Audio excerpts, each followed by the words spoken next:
जय हिंद दोस्तों। आज हम बात करने वाले हैं इलाहाबाद हाई कोर्ट के एक बहुत ही जरूरी फैसले के बारे में।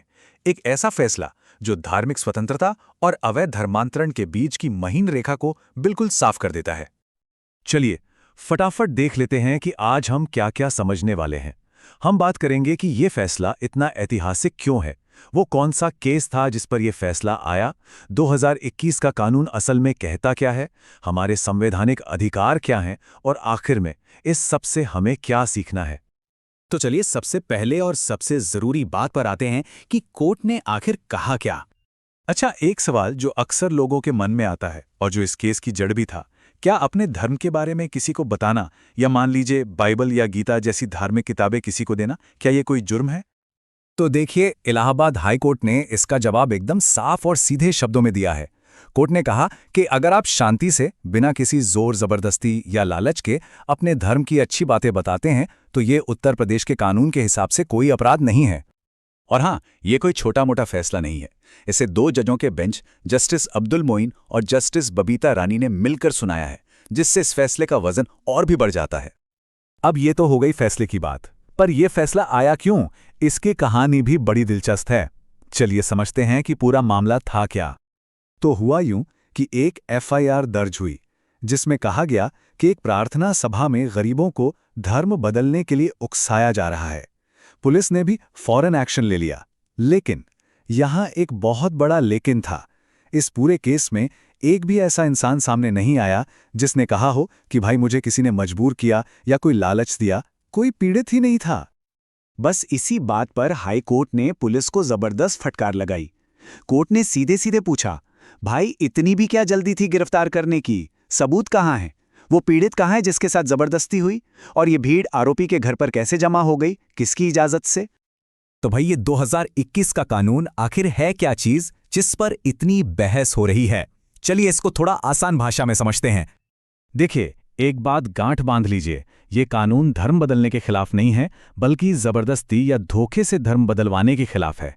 मतलब अगर किसी को डरा धमका कर, लालच देकर या झूठ बोलकर धर्म बदलने पर मजबूर किया जाए, तब यह कानून हरकत में आता है। तो किसी पर यह आरोप साबित कैसे होता है? इसके लिए सबसे जरूरी चीज है एक पीड़ित, एक ऐसा इंसान जो खुद आकर कहे कि हां, मेरे साथ जबरदस्ती हुई है। अगर कोई शिकायत करने वाला ही नहीं है, कोई पीड़ित ही नहीं है, तो अवैध धर्मांतरण का केस बन ही नहीं सकता। ये इस कानून का सबसे अहम पहलू है। और हाँ, अगर कोई सच में दोषी पाया जाता है तो कानून मजाक नहीं करता। इसमें काफी सख्त सजा का प्रावधान है, जिसमें कई साल की जेल और जुर्माना भी शामिल है। ये दिखाता है कि कानून इस अपराध को कितनी गंभीरता से लेता है। अब आते हैं सबसे बड़े सवाल पर, हमारे संविधान का क्या? क्या यह कानून हमारे मौलिक अधिकारों से टकराता है? चलिए देखते हैं। एक तरफ है संविधान का आर्टिकल 25, जो हम सबको अपने धर्म को मानने और उसका प्रचार करने की आज़ादी देता है, और दूसरी तरफ है यूपी का ये कानून। असल में ये एक दूसरे के दुश्मन नहीं, बल्कि एक संतुलन बनाते हैं। संविधान आपको अधिकार देता है और ये कानून सुनिश्चित करता है कि उस अधिकार का कोई गलत इस्तेमाल न करे। तो कोर्ट ने भी यही कहा। उन्होंने कानून को रद्द नहीं किया, बल्कि ये समझाया कि इसे लागू कैसे करना है। मतलब ये कानून धार्मिक आजादी का पूरा सम्मान करता है, ये सिर्फ गलत तरीकों पर रोक लगाता है। तो ठीक है, इस पूरी बातचीत का निचोड़ क्या है? कौन सी बातें हैं जो हमें हमेशा याद रखनी है? चलिए 5 जरूरी बातें बताता हूं जो इस पूरे मामले की चाबी हैं। पहली, शांति से अपने धर्म का प्रचार करना आपका संवैधानिक अधिकार है। दूसरी, कानून सिर्फ जबरदस्ती के खिलाफ है, मर्जी के नहीं। तीसरी, सिर्फ आरोप लगा देना काफी नहीं, सबूत और पीड़ित का होना जरूरी है। चौथी, पुलिस को पहले जांच करनी होगी, फिर गिरफ्तारी। और पांचवी, अगर कोई अपनी मर्जी से धर्म बदलना चाहे तो वो भी कानूनी तौर पर मुमकिन है। और हां, अगर कोई अपनी मर्जी से धर्म बदलना चाहता है तो उसके लिए भी एक तरीका है। उसे 60 दिन पहले, यानी 2 महीने पहले डिस्ट्रिक्ट मैजिस्ट्रेट को इसकी सूचना देनी होती है। ये प्रक्रिया इसलिए है ताकि सब कुछ पारदर्शी तरीके से हो।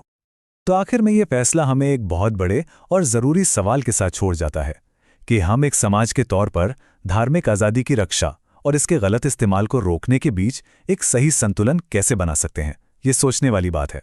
ऐसी ही जानकारी के लिए सब्सक्राइब कीजिए ऑल कैन स्टडी को। Thank you. चलिए नेक्स्ट वीडियो पर मिलते हैं।